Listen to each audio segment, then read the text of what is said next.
Jane Harman, former U.S. Congresswoman from the state of California and author of the new book, Insanity Defense, Why Our Failure to Confront Hard National Security Problems, and they all are, make us less safe. Jane, great to be with you. And you too, Ian. So, congratulations on the book.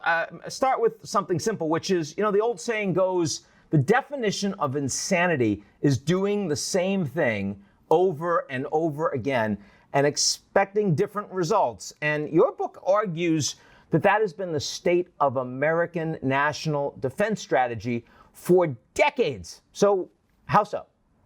Well, bingo. And your point is that we keep doing the same things and thinking things will change. And my point is that we have not had a national security strategy since the Cold War ended. That would be 4 presidents ago. And 2 Democrats and 2 Republicans. We've just had tactical excursions with various countries, and that has not made us more safe. Plus, we've had an incredible disappearing Congress, which is my last chapter. And now we have a president with foreign policy chops, and we have an A team on the case, and we're improving dramatically. I mean, to the extent that there has been a national security strategy since 9/11, I guess you would argue it has been by default the war on terror, right? Because everything is sort of through that lens. Every priority has been through that lens until the start of the pivot to Asia, yeah? Yeah, but I wouldn't call it a strategy. It was, we got attacked. I was there. I was the ranking member on what was then the Special Subcommittee on Terrorism, but then I became ranking member on House Intelligence. And after that, I was on the Homeland Committee, which was formed after we set up a Homeland Security Department, et cetera, et cetera. But we didn't have a strategy. It was they hit us, we're going to hit them back. We hit them back in Afghanistan. There was an actual authorization to use military force. That's what Congress is supposed to do. And we carried out the mission. With a large coalition. Yeah. Yeah, we stayed. And then what? And look at Afghanistan now. You can debate, and I'm sure you're going to ask me whether we should be leaving our military mission, not leaving, or not. But is Afghanistan more safe because we went there? We didn't go in to make Afghanistan more safe, Jane, to be fair. Well, to be fair, we went in to get the guys who hit us. And since then, we stayed, clear hold build to make Afghanistan better. And we got some of the guys who hit us, but now there are a bunch of other guys who want to hit us who were not in Afghanistan and didn't attack us on 9/11. And we have been involved in 40 military missions in 19 countries without any serious overview or oversight by Congress, because Congress has not stepped up until maybe last week to seriously take action to revise these tattered AUMFs that were passed, 1 against Afghanistan and 2 against Iraq. These are the authorization for use of military force, which you voted for back in 2001 after the attack, and just kind of goes on and on and on, and in large part because Congress has no intention of taking responsibility for anything else, right? Well, until last week. I mean, the House is now moving basically to repeal the 2002 AUMF, which was action against Iraq, which I voted for because I believed the intelligence. I described my mistake in the book, and the intelligence was faulty. But at any rate, to repeal that one. And then next up has to be a focus on this threadbare, ancient, quaint 2001 AUMF, which really no longer applies to the military missions we're engaged in. And my point is, last time I looked, we have a US Constitution. I'd like to keep it. It has 3 articles. 1 is Congress, which passes the laws. 2 is the executive branch, which carries out the laws, not makes the laws. And 3 is the federal judiciary. So, oops, where is Article 1? Where is Congress? Congress can't get things done because of toxic partisanship. But the other reason it can't get anything done is members don't want to own the consequences. Right. And that is chicken. I mean, it's kind of like everything. It's like the filibuster. It's like voting rights. It's like migration. I mean, people know what the answers are on all of these issues, but no one wants to take responsibility. Why should we believe that the authorization for the use of military force, in some ways, the greatest responsibility. Why should we believe that Congress would act any differently on that? Well, hope is not a strategy, but I am always hopeful. If I weren't an optimist, I wouldn't have served in Congress for 9 terms while it got more and more partisan. But just saying, Joe Biden, our president, was the chair for decades of the Senate Foreign Relations Committee, and he supports Congress doing this. That's different. And the chairman of the committee, Bob Menendez of New Jersey, supports doing this. And the House has made noises to do it. And so I think there is a possibility.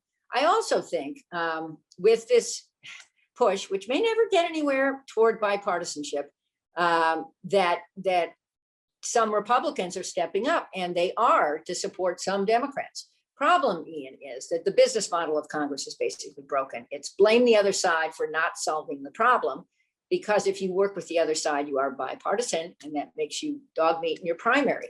And getting reelected is now more important than solving problems for the country. And that is a tragedy. And that is weakening Joe Biden's effectiveness abroad. I mean, I think he's pretty effective, and I think his team is the A team. And he's our first experienced foreign policy president since George Bush 41. Yeah. So over 4 presidencies, point I make in the book. But, to have America in this much turmoil makes him weaker. Which hasn't in any way gone away. I mean, for bipartisanship, if you had an AUMF on mainland China, you could probably get it done in Congress right now. Probably could. Congress is very bearish on China and has been for decades. Problem is, Congress doesn't really understand China, and understanding China takes a lot of effort. And I think this administration, as you point out, is going to be actually tougher on China than the prior administration. And you say softer on Russia. I wouldn't say softer. I would say more nuanced on Russia, understanding the difference between the threats posed by China and Russia, and hopefully keeping them apart, not pushing them together against us. So, broader question, since we're talking about national defense strategy for the U.S., overall, do you think that our country today is safer than it was on September 10th, 2001?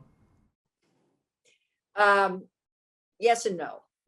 Yes and no, because we now have a homeland defense effort we didn't have before 9/11, although we are very, very susceptible to cyber attacks, especially ransomware.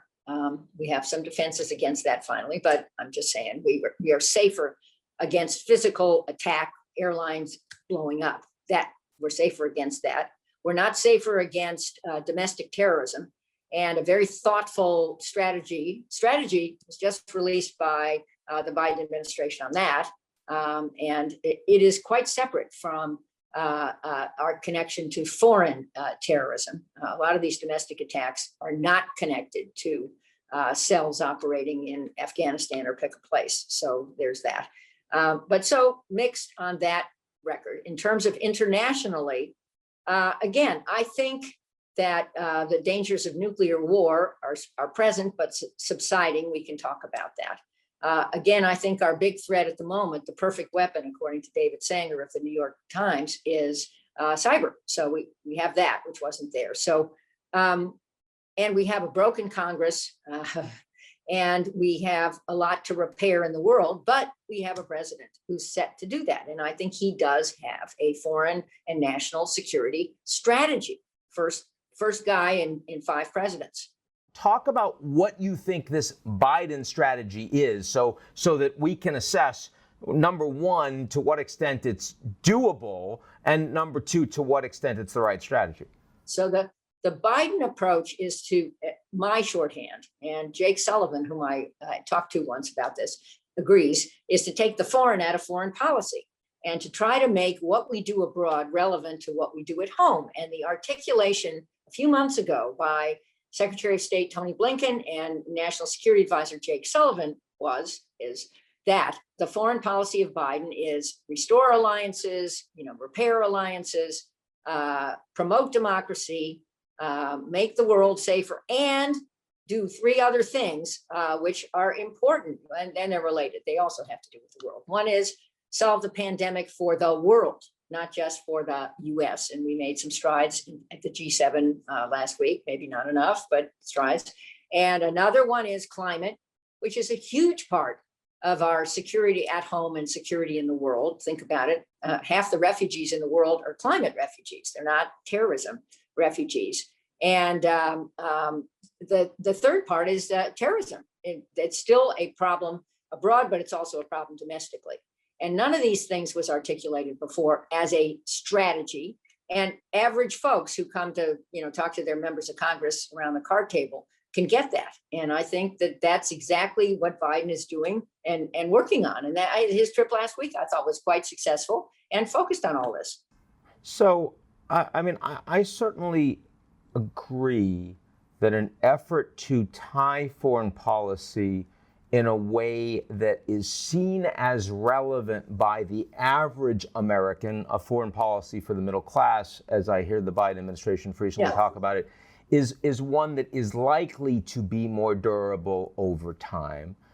I understand why they want to leave Afghanistan in that regard. I understand the greater focus on climate in that regard. But you and I know, even if we could stipulate that they have some of the right answers there, the level of division inside the United States, the level of mistrust inside the United States, the nature of how polarized and incapable Congress is in passing legislation are extraordinary constraints on the ability of any executive to make the average citizen believe that this system is fighting for them. You're right. And there's a steep hill at home, and the rock is big. And Biden is being tested right now on infrastructure, which is basically his jobs plan. And nobody can miss how crummy our infrastructure is in this country. You travel abroad to, pick a place, and theirs is sometimes better. Let's not choose Italy, which is having many infrastructure tragedies. But at any rate, if he can't get progress on infrastructure, it will hurt him not just domestically, but internationally, because people are looking to see if this foreign policy for the middle class has legs. And I certainly hope it does. And the goal of reducing income inequality is a big part of making America stronger. And if America is stronger at home, America is stronger in the world. And speaking as president with accompanied by a partnership with Congress will make Biden much stronger. And so I'm just hopeful that he, because he has long-term relationships and really a good compass for how to talk to members of Congress, will be able to get somewhere. And the test is right now, this month. So maybe let me just make it a little personal for a bit, because you've known Joe Biden for a long time personally. And I'm wondering, and you're there in Washington, D.C. right now and have been right through January 6th and the rest. What has surprised you most about his first few months in the White House, personally? Well, first of all, being here on January 6th was absolutely horrific. It's something I never expected to see in my lifetime. I was here on 9/11 and walking toward the dome of the Capitol, where the Intelligence Committee was housed and where we were about to hold a meeting, and which everyone thinks was the intended target of the fourth plane that went down in Pennsylvania. So that got my attention. This was worse. And now that a lot of cable news is putting all the footage together and playing it back over and over again, it's more terrifying to watch it again somehow. Joe Biden wasn't president then, but what surprised me about his presidency, number one, he's much more hands-on as a leader than I fully understood. It's coming out now how he runs his meetings and what he does. But number two, and I love this, he's really enjoying the job. And, you learn this in Politics 101. I was in Congress for 9 terms. You got to enjoy it. There are really hard aspects of it. You got to take a punch and you got to enjoy what you're doing. You got to connect to people. And he is still doing the retail piece very well in spite of the enormous pressures on him. I mean, as vice president under Obama, this is a guy that is most personally aware of what the job is, means, and does.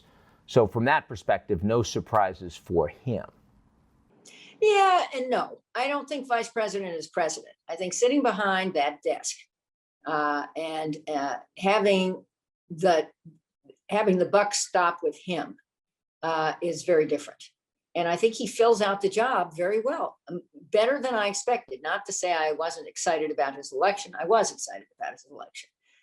But to say that, again, comparing him to his predecessors, he has a dimension they didn't have. He has the experience, exposure to Congress, and he has the foreign policy file, which they did not have. All four of them. I'm talking about Clinton, Bush 43, Obama, and Trump. Biggest success so far for 6 months? I hadn't thought about it that way, but I would say picking the A team for foreign policy and then having a very successful week in Europe and not over inflating expectations, but doing the right things and building the trip toward Russia at the end. I know I've read you and heard you say the Russia trip got too much attention at the Russia summit meeting. I agree that it did, but I also think that putting it in the first trip was the right thing to do. And with the G20 coming up, there's a chance that he could also meet with Xi. And I think it's important soon to engage with foreign leaders, hopefully with some record of success behind him in terms of his legislative agenda in Congress. That will really help. Biggest mistake so far? I think, people will throw tomatoes at me, but I think he needs to give bipartisanship more of a chance. And I think he's dropped a few things. Shelley Moore Capito was meeting with him on infrastructure, Republican from West Virginia. Susan Collins was leading the meetings on the first COVID package. And I think he should have let those conversations go on longer. I'm not sure why he stopped them. I'm not saying that something isn't replacing them, but in both cases, I thought these are very capable people. And I'm not sure why he dropped those conversations as fast as he did. As we look at this infrastructure path going forward, you think the right thing to do is to push hard on just accepting this trillion plus or wherever the bipartisans in Senate end up, and then see what you can get on a partisan bill? Is that the right way forward? Well, maybe not. I mean, we haven't covered our expenses in this country for a long time. Our debt is ballooning. Our interest rates are going up, something your clients obviously are experiencing. And the cost of goods is going up, something I am experiencing. And so we have to have a strategy, part of this strategy, for paying for programs going forward. And this is not a one-off, this infrastructure plus social programs. I mean, behind it comes a lot of other stuff that we want to get done. And so I think the Biden team is capable of doing this. We have to put more pieces on the puzzle board. And one of them is getting closer to a more responsible budget, not just a more responsible infrastructure plan. And I think we can do that. I remember the day, I was in Congress in the 90s when we raised taxes and cut spending in 1994. That was a career-risking move for Bill Clinton, who did get elected. And then in 1997, with Newt Gingrich as speaker, I'm not shilling for Newt, although he has become an acquaintance of mine since we both served there. But most of us voted for a balanced budget. And that was a big deal. That made America stronger. And it led to a period of real economic growth until 9/11. So I'm just saying that there is a strategic way to get to a better place. And again, I'm the one saying to you that Biden has strategy and he has strategic thinkers in his government. So I can't answer that question just by itself. And I think I think they're thinking about this. Since you brought it up, and it's kind of an interesting question, I mean, there's an enormous amount of grassroots sentiment that we need redistribution, that we need rich people in America are not paying their fair share. Jane, you and I could certainly afford to pay more. What if you were in charge of making that happen, what should it be? Well, I don't think a wealth tax makes a lot of sense, but I do think a fairer progressive income tax makes a lot of sense. And it was on the front pages of our papers a couple of weeks ago about the richest Americans pay no taxes. Well, oops, I'm not saying that's illegal, but I don't think that's smart. And I would rather see, these proposals have been out there forever, a simpler progressive system where everybody pays some tax. I get it, at the bottom, there needs to be some alternative tax or some kind of a reverse tax, which was started in the Clinton administration, which was quite successful if you make under the poverty rate. But I do think there's a way forward that smart people have already thought about, that Biden could start to press, that would probably relieve the tax burden on those in the middle. I mean, he said he doesn't want to increase taxes for people earning under $400,000, which is a pretty hefty sum of money. But I think on a fair basis, to simplify the tax code and to make all of us pay a fair share is the right way to go, and we ought to do it right now. Jane Harman, the new book just out. It's called Insanity Defense. Jane, thanks for being with us. Thank you, Ian.